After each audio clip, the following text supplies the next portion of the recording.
Welcome back to Boys and Ghouls Film Review, folks. I'm Sarah Stephenson, your host, and this is Mike, my co-host. Oh, well, it's a ghost. Oh, well, there you go. So Co-ghost. Tonight we are going to review a TV series that we've long overdue to review that's called Creepshow Season 4. Exactly. It was came out on the 13th of October. Yeah, so as I said before, we do our things early, so it's really, really hot off the press. So Yes, anyway, so let's get into it, shall we? Now, I don't have a lot of stuff to say, 'cause I can't find too much on the internet. It's got release dates and stuff and crap and everything.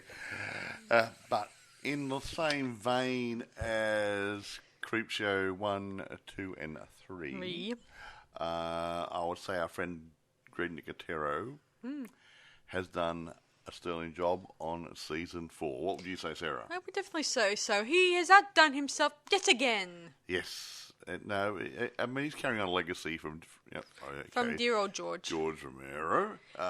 Even who started it all. Even though George is not part of the project, he makes sure to, as a tribute. Yeah, he's long dead, but how could he be part of the project? Well, to be part of the project, he would often give out Easter eggs to make sure that no one forgets George. At the end. Well, actually, I won't say too much now, but George is really remembered in one of our skits. Won't go into it just yet because it's part of the storyline. Now, I'm not going to go into producers, directors, because obviously Greg put together. And there's a bucket load of actors and actresses and different things, and so I'm not going to go in there.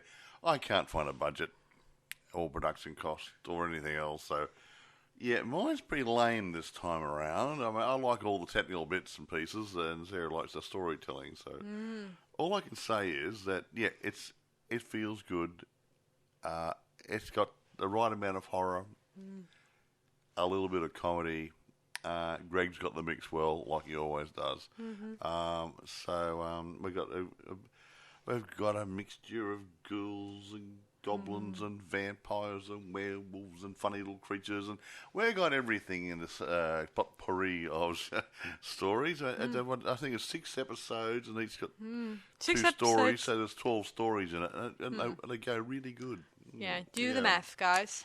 Do the math, indeed. Now, before I don't normally say things about release. I don't know when it's available, how it's available. I'll say it now because Sarah's going to waffle on a bit and talk over time. Well, yeah, because we don't have too much to say at this point. But she might waffle on anyway because she might mention the 12 stories. Yeah. It was released on Shudder, but I did have a look. Amazon has got a pre-order site on it already for December. Sweet. So chances are Amazon will have it as a renter and a buyer later on. eBay will probably have as a buyer, so other sites will probably get access to it. Yes. So keep your eyes and ears open, and away we roll. Do you want to take it away, Tiddlywinks? Yes, as usual, guys. I'll keep these stories short. I won't go into detail like I always do. I'll just keep them short. As you guys know, there's 12 short stories in this, so we might 2 in each episode. Yeah. Anyway, so the first one is called 20 Minutes with Cassandra. And it deals with a woman, and she gets an unexpected visitor who's being chased down by a monster. She hears a knock on the door. Yes, but I won't go into details about that because it's always good for spoilers, it's always good to keep you surprised, is what I'm saying. So I'll keep these brief. So the next one is called Smile, and this one's about... That was brief. Yes. That's all you're going to say, is it? Yes. Anyway, the next one's called Smile, and that one's about a guy who went to war, and he took lots of photos of the survivors and soldiers who fought in the war. And he took a photo that could have caused angry spirits to come and seek their revenge. He took a really, really good photo of some people struggling to get out of the water. And of course, he just sat back and took photographs of it and didn't do anything to save anybody. He got punished, didn't he? Yes, and some either demons or ghosts. I think vengeful ghosts I might think be. the vengeful ghost of one of the people who drowned. It could be one of those. Got And revenge. that one I wasn't too fond of because it liked it it. really it scared me a little bit. See, Sarah's not going in because she doesn't want to let you know too much about the stories. You will see it once you watch the story, the full episodes as you go along. The next one is called The Hat, and it has an actor that I'm familiar with, who has been in a number of roles, and this is the first time I've seen him in such a role like now. The guy wearing a hat? Yes. Okay, yeah. Now, he's a writer. We've got writer's block. We won't say too much more, but he's given access to A special inspiration by wearing another artist's hat. Alright, They yeah. won't say anything more. Would that be leaving it a little bit? It just to say it doesn't work out to his best advantage. Not even for the hat. Not even that, no. Anyway, the next one is called Grieving Process. What's that one? That one's about a couple who are in it. Well, he's a chef, and she's she got promoted to being a boss or something. And one night when they're making plans of She's having coming home from work or something or other. First day on the promotion. we find out that she was attacked, and somehow this causes her to go into a depression cycle. And really weird and stuff, and let's just say she starts to change a bit. Yeah. And For a while I thought it was demented possession, but it's not. nah, it's something a bit different. And her husband has to take care of her needs, especially food. How's that? Okay, we'll leave that one hanging? Yes. Okay. The next one is called The Parent Death Trap. That one's about a guy who's sick and tired of his wealthy upper-class parents who came on the Mayflower. Well, their ancestors did. Okay. And they kind of were They're very really rich and they're pushy. very rich and very pushy. And one day they took him too far, and he murdered them. Yeah. And that doesn't end there. They kind of haunt him. Yeah, in spirit. However, let's just say he started to get his life together, and he started to hook up with the girl across the lake who had her own story. Hint, hint. Nudge, nudge. Aha. Anyway, the next one is called Grandma's House We Go. Yeah, to Grandma's house we go. That one, so you guys know, it has a Red Riding Hood Very much werewolf approach. Just like Company of Wolves, almost. Yeah, Not... well, yeah, it's a mixture of Red Riding Hood, Company of Wolves, and Nicotero. Anyway, all I can say is there is a woodsman in it, of kind. There is a grandma in it, and there is a little girl in a red hood. Yeah, and her evil stepmother. However, not going to tell you anymore. All I can say All will is... be revealed. I think it's one of my favourite ones because it's so cute and surprising. But especially I got a woodcutter. That guy, he's a woodcutter. Yeah. And going to grandma. And Before we go, things worked out well until the end. Before we go on, guys, the one thing I like about Creepshow is when they punish the villains in this. They really deserve it. Sometimes. Oh, the villains always deserve it. Mm-hmm. Remember the Greenfire lady who was only attacking criminals? That movie we saw some time back? Yeah. Anyway, the next one is called Meet the... What's the word? Velasco's. And this one's about a sort of Romeo and Juliet, vampire and human, relationship. And it doesn't end well for them. It was just like you got some new neighbours come into the neighbourhood. Yes. Okay. And by the sounds of it, I think that in this world, vampires and you gave it away. Vampires and humans are coexisting, one another. The normal people are aware of the vampire's existence. They just don't want to be having those next door neighbours. Yeah. So, but they are. They come in as the new neighbours. Yeah. But we'll leave it at that. There's a bit of racism and discrimination in this one. A lot of racism. Yeah, a lot of discrimination. Yes, and that's where the penny drops in the story. Yeah. The next one is called Cheat Code. Cheat Code, yeah. That's about a boy who's obsessed with video games, and his dad finds this old video game from the 80s or the 90s. And his dad used to play it, and he said, you can never get... And no one's got to the end of it. And they did find a cheat code to get to the end of it, but there was a problem. If you use The the cheat cheat code, code. not gonna tell you anymore. No. Yeah, it Because that will goes give the really story away. interesting. Anyway, It goes pear-shaped. now the next one is something. Well, Mike, you better say the title for this one because it's very we just came up. We found out this title I didn't recently. notice it when I was watching it on the old screen the other night. There's an old saying when you get married. Mm-hmm. Something borrowed, something blue. This is actually called something borrowed, something blue. You get the idea. It's going to be creepy. Greg Natiro treatment. You got the idea. Not gonna. I will say. What can you say about it without giving it away too much? Well, it has a familiar actor that's sort of familiar with George A. Romero. Here we go. There's a rich guy whose daughter left home about 15 years ago, and she doesn't want anything to do with her father. But he's dying, and he wants her and her fiancé to come back and get married, make him a happy man, and blah, blah, blah, blah, blah, blah. And they'll inherit, and that's not going to tell you anymore. Yeah, so what's the name of the wealthy guy? I mean, his real name, I mean. I can't remember. I haven't got a list of I know actors he's here. a very familiar actor. He's been around a bit, yeah. He's also made an appearance in the original Creepshow movie, the first one. Where he plays a nasty father in the prologue and epilogue. And he threw his comics out. You may recognise him. His appearance often gets changed. Sometimes he got a mustache, other times he doesn't. He also appears in Season of the Witch. You may know that 1-2 that was done by... What's it? Yes. Yeah, I like What's Who's It. So he's kind of shuffles back between different roles over the years. Yeah. So it's kind of good to see such a refreshed face that you don't see too often. Well, it's a fresh old face. Anyway, the next one is called Doodles. Yeah. You guys are familiar with drawing and sketching and stuff. And well, this is about... This is about a girl. This is about an illustrationer who wants to publish her comics in a big magazine. Times magazine or Timeless magazine. It's called Timeless, but we think it's supposed to be a spin-off of Time. Yeah. Anyway, take the P out of it. So she presents her work, but someone else copies a similar drawing of hers and presents it as her own. Yeah, and she takes the idea and she gets a slap on the back saying, how wonderful you are. But this girl gets annoyed.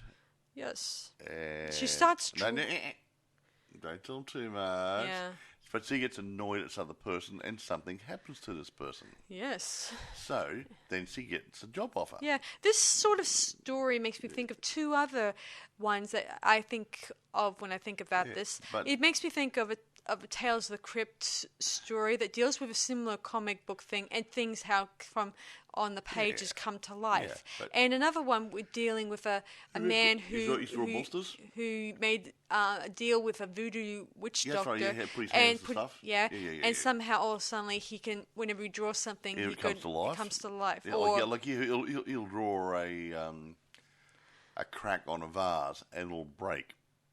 He'll draw a red line across your neck, and you'll end up having a cut throat. That sort of stuff. Yes, exactly so. But not in this.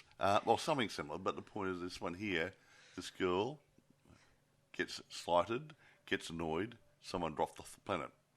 Boss does the same thing. He drops off the planet. Yeah, there's no backstory, even though this is not supposed to be backstories in this one. It's interesting. It just happened. It's like the... Surprise, surprise, here's a Christmas present. Yes. The next story coming up is called... which Mike and I have been talking about, is called George Romero in 3D. Now, this one's about a mother and her son who are having a hard time trying to keep this bookshop open because the new owner is giving her a hard time. And I always believe in the printed word too because I have a bookshelf full of books and I would rather continue reading books than letting technology taking over. I must admit, I've scaled down. I've got a lot of e-books on my computer, but I used to have a lot of books. Yeah. But if I had these as hard copies, I would be tripping over piles of books. I know, Mike, but I got to admit, I prefer the original book. So I like to have it. Because that's a good one. Because books in general, I mean, you can see it in print and feel it. And you can feel it, and you don't have to worry about an iPad crashing on you. I got my Lord of the Rings, got the works of Edgar Allan Poe. I've got Anyway, Shakespeare. the point is, in this movie, we may get a glimmer of dear old George A. Romero as a cameo. In a sort of after a fashion. Yeah. He's in it, but he's not in it. Yes. We can't tell. All I can say is, it's not computer-generated individual walking around. The full story is that these kids, seeing as that her bookshop is probably going to go down because of the lack of customers, because everyone's going on to digital and the rent's books. going up. And her son comes across some books from Pittsburgh whatever press it was the original comics that George Romero was supposedly going to release, but never released them. And they had 3D glasses involved that were made by some guy in Jamaica whose father was a witch doctor or something, and they refused to pay the guy, so I think he cursed the 3D glasses. That's all I'm going to tell you. Yes. It does get complicated, the final doesn't it? story is called Baby Teeth. Yeah. Yes. Give him a little bit on that. Well, might as well. It's about this mother who's very possessive of her daughter and is overprotective, and everyone leaves her all the time. Everyone thinks it's paranoid too. But somehow she collects her daughter's baby teeth and kept them in a box, and something starts occurring. I won't go into details, but it has something to do with fairies and changelings. Mm-hmm. Now, Yes. But the thing is, the daughter doesn't believe mum. And daughter's about, 16-ish? 16-ish. 17-ish, whatever. And she's saying, I'm over this overprotective crap, mum, or whatever. Yeah. And mum had this little talisman around her neck, and the daughter had one as well, made out of iron to ward off some evil spirit of some sort. And the daughter stopped wearing it, so stuff it, I don't believe in this crap anymore, mum. Blah, blah, blah, blah, blah. And then the poo hits the fan, right? Yeah, exactly so. So that's the move, all the episodes if for we you say guys. too much and we give all the show's information away, because they are only short stories. And we said, that happened. We said, we'd have to watch it now. Mm-hmm. So, now, getting back to some of it. Now, that 20 minutes of Cassandra, that is a really good one-on-one. And a little bit thrown in around it, but the dynamics of it are quite good. What do you reckon? I think it's not too bad. Mm-hmm. I also think I did think the second one called Smile was a bit sad when I think about it. But, I mean, especially the ending. It made me a little taken aback. The vengeful ghost, we can't say too much, obviously took revenge on this man who made money and became popular and famous because of the picture atrocities and horror in war, and so he got his revenge back. So, and to me, I like that one because I do like I like vengeful ghosts when there's a reason for it, and there was a good reason for it. As I said, I don't like it when vengeful ghosts take it on someone who's an innocent individual. Well, that I don't like. But the people who died were innocent too. True. So yeah. There's a borderline here. Yeah. Now the hat. That was good. That was not too bad. I thought it was a good take on such a something like that we all go through, like an all day problem that we often face when we're. It's centered around writer's block. Yes. Any of you guys there who do journalists or write scripts or whatever, it's like, you know, what am I doing now? You sit down there for hours trying to make something happen. Mike and I came up with several theories about the story and thought maybe it was possibly the ghost of the writer or something. But the ghost, it couldn't be a ghost because later on he gets contacted by that guy's nurse, secretary, whatever, and he wants his hat back. Okay. Why is it so important to get his hat back? So we won't say too much because we'll start to give the story. All we can say is everything was going good, then it went bad, and then he got over the hat, and then his wife got a hat. But anyway, the grieving process was not a bad story because I like the fact that it's at first their family life was good, and at first you think that she's going through depression when she got attacked. But we think, what is he? Is he mentally deranged now, or what's going on? Psycho? It feels strange, but it sort of develops. And I can't say too much, we will give the story away. But let us just say, she goes off normal food. She's not hungry for your normal roast dinners or Macca's or something or other. She develops a craving for other sorts of nourishment. That's the word. I can't say many. We'll give the story away, which is really hard because it's really nice little short. Yeah, not short, but it's a nice contained little story. I'll tell you a few things, you know all about it. Yes. Yeah. And I like the death trap was pretty interesting, and it's funny way to the end. What do you like the best of that bit? You said it's funny. The twist ending that comes into it. That I don't know. It just feels like, oh my gosh, talk about jump, into the frying pan, into the fire. That's what I like most about these stories. When one person thinks they're out of danger, and the next minute a new danger occurs that lands them into more trouble. Yeah, that's what I like about this sort of thing. And let me see. I think I like to Grandma's house we go. Because you don't know what's happening with this one. I mean, you do. It's a relationship thing. You got to. We got some stories. Got an evil stepmother. Well, she got an evil stepmother. Yeah. And there's no daddy, but the evil stepmother is a flirtatious type who doesn't really care about Red Riding Hood, the girl, little girl, whatever her name is, and she has had a relationship with the local woodcutter, who's actually a Christmas tree grower and vendor thereon. So you sort of there's a couple of little twisty things like that, but the end bit, which we can't tell you, has a really, really nice twist to it. Yeah, the next one coming up, the meeting Belasco's. I like the whole, vampire falls in love with a human. That's a nice, good storyline that, even though most of us have gone through it, we've gone through it through Twilight, Vampire Kisses, the Vampire Diaries. When you got Belasco, you look at the first letters, Bella Lugosi. I think, he's my hero. Well, you're going to have to hear his name sometime. I want the drink, blah, blah, blah, blah, blah. I never said blah, blah, blah, blah. No, Cheat Codes, I think, has the guy, I think the father figure in this one is the same actor who was playing in the Total Killer that we watched not too long ago. What's his name here? Here it is. What? Something... Lachlan Munro, I think. Yeah, that's him. I can't read a handwriting. He should be a doctor. Funny, haha. But I did think it was nice to see a familiar actor, even though I have seen several familiar actors in these. Did you like anything great, good in that? I like the fact that something twisted happens with the cheat code things, the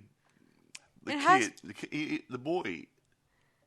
The guy's son, he's into playing modern games, and Dad's into the old stuff. The old Commodore games, old 80s and 90s the games. Crap, really bad. Really. One thing that bothers me, Mike, is how can they seeing as whatever game console he was using. I don't know if it was PlayStation 2 or Xbox, or if it was on. Either they connected their computer RAM thing. I mean, their computer to it. But back in the old, I had a Commodore 64. And you used to plug that into your antenna plug on your TV. So he would have had some sort of console dating back to Commodore 64 or an Atari or something or other, and you plugged in your television. Yeah. Don't get me wrong, guys. I think even today's standards, people still play the games back from the 80s and 90s, using the old stuff here and there. It's a good retro feel. Yeah. And I like the whole, 80s or 90s look to the game. Not three-dimensional, just two-dimensional. Yeah, just basic two-dimensional crap. I used to love playing Garner Sisters with my two wonderful daughters. I remember. And that was a great good game. It was a little bit like Mario Brothers type thing, going from point to point, getting through all the traps or whatever. I remember playing a game where was called... I don't know what it's called, the full name, but it was a Barbie game where Barbie you dress her or take her to places to get dressed and made up, and then she goes out with Ken for going to a party or out to play tennis, stuff like that. I remember one time when we played that game, we kind of stopped the car on the at the house, and then we hear a ding dong at the front door, and you see that Barbie's still wearing an outfit that didn't look quite correct on her. I can't remember. Yeah. It was kind of funny in that scene, you know. The old games were innocent and fun to play. They're too complicated now. It's all action games and stuff, and reality sort of stuff. We're going to rule the town. Just get over it. Yeah. Next on, which is called Something Borrowed and Something Blue, and that one was pretty interesting. And I like the twist ending on that one. I would love to tell you about it. I would like to tell it to you too. But like I said before, there's a rich guy who wants his daughter back. Yes. And he says, you come back wedding here. You're going to inherit everything, yada, yada. I'm sorry being a horrible person, yada, yada. But there's a secret. Yeah. And their old dad talks to the prospective son-in-law and says, okay, if you take over this household here and take on the legacy, here's your responsibilities. Yes. He's in shock, horror, and everything else. And the funny thing is, we find out later on, he had something similar in his own family. Mm-hmm. And I can't say anything more because I'll give the whole bloody lot away, and you won't have to watch it. Yeah. And the twist ending is really to die for. It's really good, yeah. Anyway, the next one, of course, Doodles, because I like drawings, and I liked the fact that in this one, it's about a girl who wants to take her anger out on the people who cause her not to get the job. Do you remember when you were a kid, you sit in the classroom there and you sort of draw a picture of a noose, put your teacher's head through it and that sort of stuff? Mm. It's sort of along those lines, but a bit more reality, you know? Yeah. You get the idea? Yeah. See... There's no backstory in the house. Got it. See, it just happened the first time, and she was totally unaware of the skill. And so this is good. Yeah. Okay. Don't need a backstory. The guy in the Tales of the Crypt said, he just took these bizarre pills so to make himself more obsessive to his wife's, sexual energy, but unfortunately didn't work. I love Viagra. No.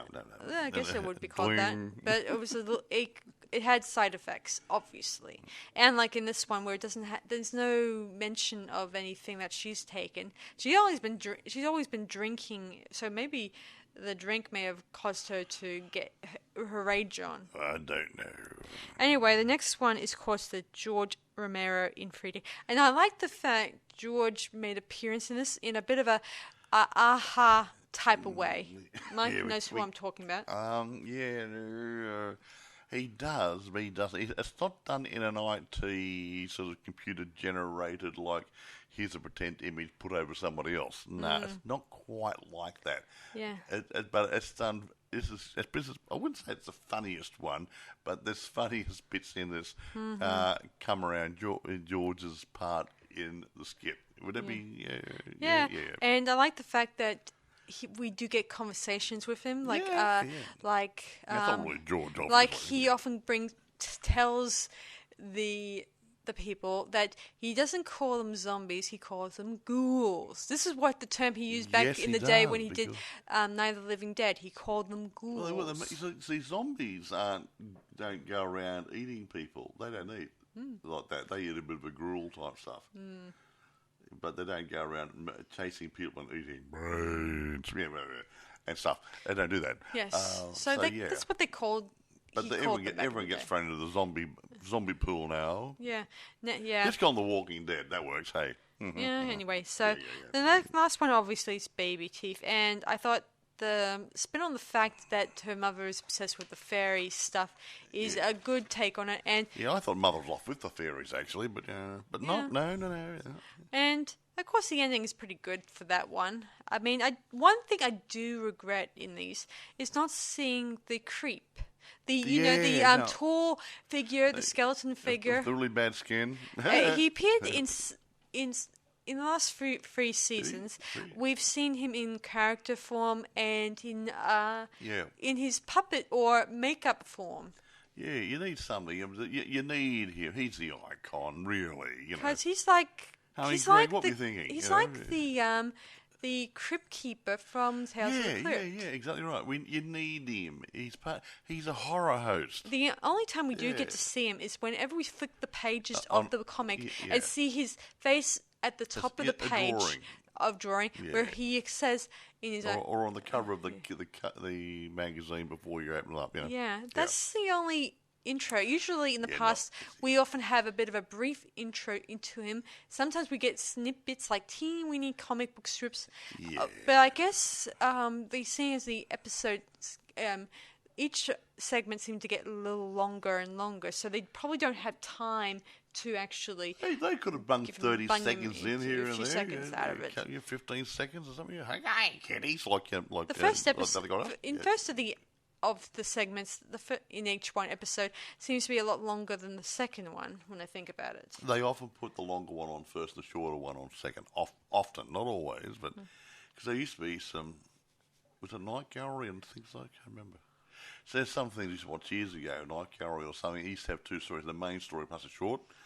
And you'd get long. Oh, that was good. And then all of a sudden, what's the short one going to be? It might go for 2 or 3 minutes, might go for 5 minutes. Hardly get the 10 minutes. I wouldn't mind if the creep did return because I don't want him disappearing completely. I mean, I don't want him to be another... a victim? Another, sort of. Or another... dust collector on our shelf that we don't even know who exists. Yeah, we want him. We want the creep. We want the creep. I don't know what his name is, but I know he's called the Creep. Mr. Creep. There you go. I call him the Creep because that's the name of the Creepshow. Well, you've got the other guy. The other got the Crypt Keeper, and you got the Creep, and we've got other good people. We've got Ollie Buckley. He's not a horror host, is he? He's adorable. Anyway, so that's... the series. Now let's drop our, how we rate this one anyway. So how do you rate this, Mike? I can't find anything wrong with it. Me neither. Okay, I'm just having a bit of a think. I mean, the creep should have been in it. Greg, hello. Are you listening, Greg? Yeah. Hey, Greg in there? Hello. Yeah, Greg. Wait. Yeah, we need... to have the creep. He's part of it. It's sort of like, what's it going to be? It's his show. Yeah. So I'm going to knock it down because the creep wasn't in it. Attention to detail to me is important. Everything else I think is pretty good in the show, but the creep could have been there to introduce it. Yeah. And maybe a couple of seconds between the two stories. Yeah, something. Really good that was. Now what's next? Blah, blah, blah. Yeah, something like, and then roll into the next one. Or just giggling hysterically, like that. Something like that, and just add to it to make it, because he's important, and So I'm going to give it. Got to be a 9 because it's really good. Yeah, I'm going to give it. A 9 too, guys. Yeah. That's how. I mean, I like the Creep because I also have a Creep doll on my shelf, and like most fans, I don't want to see him disappear completely from the series. I like the fact when he first appeared in the movie back in the George A. Romero's day, where he appeared in a kid's window. And he giggled and he gestures to the audience. Yeah. And we see him a bit like as in cartoon form the next. And then the way to the end, we see him again. And then, well, that was the episode. That was the episode movie 1. Let's go back to the old anthology type movies they used to make. Okay? Right. They had Tales from the Crypt. They had Amicus horror anthologies and other guys are doing this. And sometimes you would get a host like this, sort of just thrown in the mix, or he might show up at the end, or something. Yeah, just something, that little bit of an edge. Oh, didn't see that coming. Yeah, well, that's interesting. Yeah, well, it's worthwhile, Greg, if you're going to do another one, Creepshow season 5, get Creepy back. Okay? Please. Yeah, even if it's just a teeny cartoon thing, you just slip in. It doesn't have to be a guy in a suit. It could be a character caricature. It could be a puppet. But you bring him back. Come on. You know you want to. Yeah. Mm-hmm. Come on. You make all this money out of it. It won't cost much to put a puppet together. Or at least hire a different actor if the actor wants to be paid extra money. Yeah, a few bucks, offer him a 6-pack and a Happy Meal or something or other, and get into there and dress up and go, yeah. I did have mixed feelings about when George A. Romero made a cameo appearance in the last episode. I was thinking too much about the AI thing that's been happening, and it got me thinking, would the late George A. Romero mind that his younger appearance is being used in this TV series? The same. Okay? I know, it's not the same. It's not right. Okay, well, dig his body up and put a stick up him and a couple of motors off and make him walk around. No, it's not the point, Dad. I mean, I like to wonder what his thoughts would be like if he heard that he's just making an appearance, but not really an appearance in this. It was done very tastefully, no matter what you say. I mean, it's just almost a lot of people out there in Hollywood are trying to figure out whether or not we should use AI to bring someone back, or whether it's in good taste to the family members. I remember someone even mentioned, I think it was Robert Williams' daughter. They were doing an AI thing of her late father, and she was a bit shocked by his appearance as an AI character.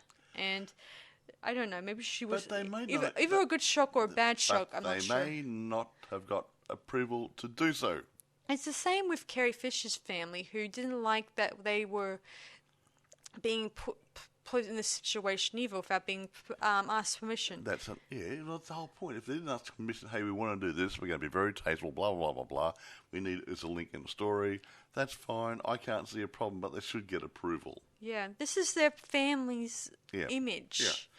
It's a dead relative. It's a dead relative. Just like if you were asking the late Edgar Allan Poe, if they were asking for borrow a picture of him, you mention in the credits, saying this is a tribute to Edgar Allan Poe, obviously, and you have to mention the organisation to whether they are cool with you to use it. Yeah, exactly right. We got approval by it, but they were going to make a movie. I don't know if they ever did make it. I think it was. Was it the restaurant or the Cafe of Broken Dreams or something or other? I can't remember what it's called now. And they were going to use all these dead people, like Marilyn Monroe, James Dean, and other people like that, Humphrey Bogart, and computer generate them somehow or other, or do it like they did with Jar Jar Binks, if the guy walking around just superimpose the image over the top of it, and to try to make a movie using that sort of thing. Which would have been fine, but you still think, hey, we have to get permission from the estates or legal representatives of those people. Yeah. Even if they're dead, they still have rights. Because there was a movie done years ago that you don't know about. It's called The List of Adrian Messenger.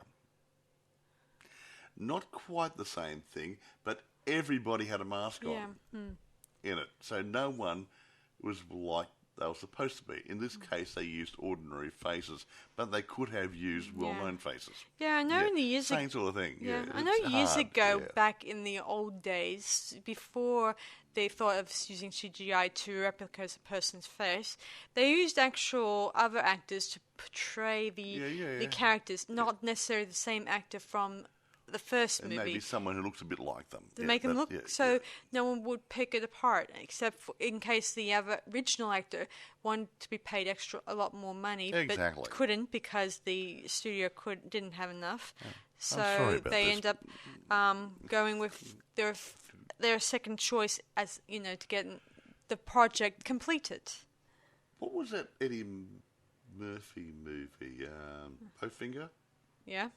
Is that the one where they made the movie without his permission? Yes. And they had the other guys as double? Yes. Yeah, so they did all these long shots of the real guy, and they put the other guy in for the close-ups. And they made a movie with him without his knowledge. It's funny. But yeah. Yeah, anyway, so that's it from us, guys. I'm sorry I digressed See, again. we just digress a little bit. No, the point still remains just this. these questions keep popping up in this It in does now social because media. it's a topical subject. It's a topic that makes you wonder whether we We're are all doing in. the right thing or doing the wrong You're thing. not going to mention Disney now, are you?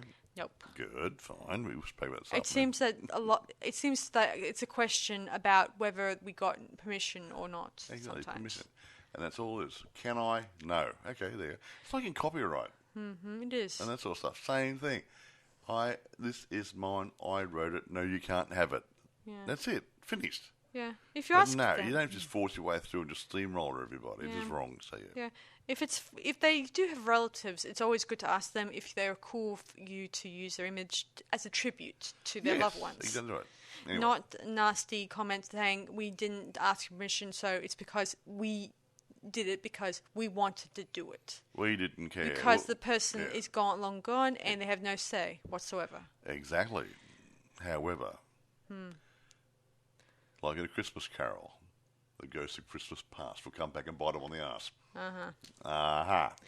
All right. Anyway, that's it from us, Okay, guys. Molly. So I hope you guys enjoyed this one. We're going to probably review John Carpenter's latest TV series that he's going to be they just released the same time this Creepshow came out series. Yeah, all the good stuff's coming out right Yeah. now. All Yes. these- So all these good that stuff one's is coming out, called. yeah. What's it called, Mike? Something or other.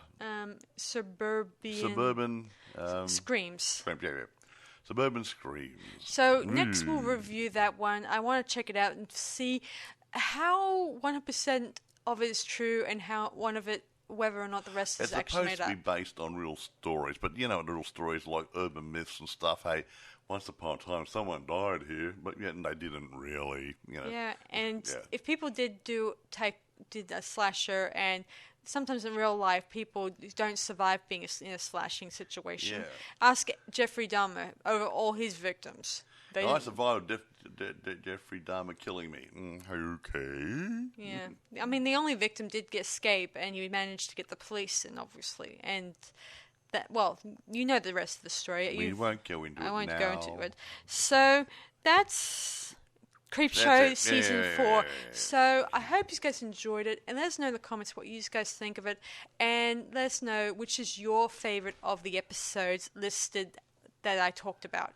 Obviously, Yeah, we can't say too much about it. If we telling being short stories, will give the story away, and it's just hard in these things. Yeah, it is hard. it's like if you had an anthology movie of 2 stories in it, you might go in a bit more. But now these are it's 15, 20 minutes, and they're straight in the story. So Yes. So guys know where to get it from. You know where to on get Shudder Shudder. and Amazon, isn't that right? Well, Amazon, not yet. Amazon will be, I think, sometime in December. It's going to be opened up. You can do a pre-order now. Yeah.